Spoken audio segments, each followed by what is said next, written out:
ہمارے ہاں جب بادشاہ مسجد میں کوئی بھی مہمان آتا ہے تو ہم اس کو ویلکم کہتے ہیں، اور وہ کسی بھی مذہب سے ہو، کسی بھی رنگ و نسل سے ہو،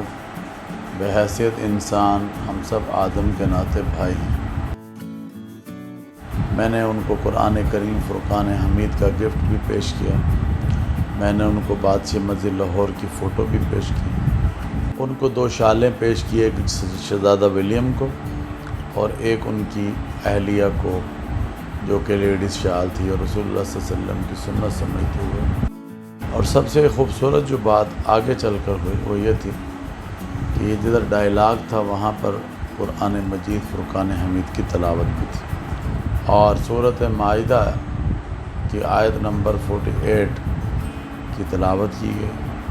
اور پھر اس کا ترجمہ پیش کیا گیا، اور پھر اس سے وہ بہت زیادہ متاثر ہوئے۔ پھر ان کو ہم نے یہ بھی بتایا کہ یہ مسجد ہے اور اس کے سامنے گردوارہ ہے، اور یہ ایک مظاہرہ کرتا ہے کس چیز کا؟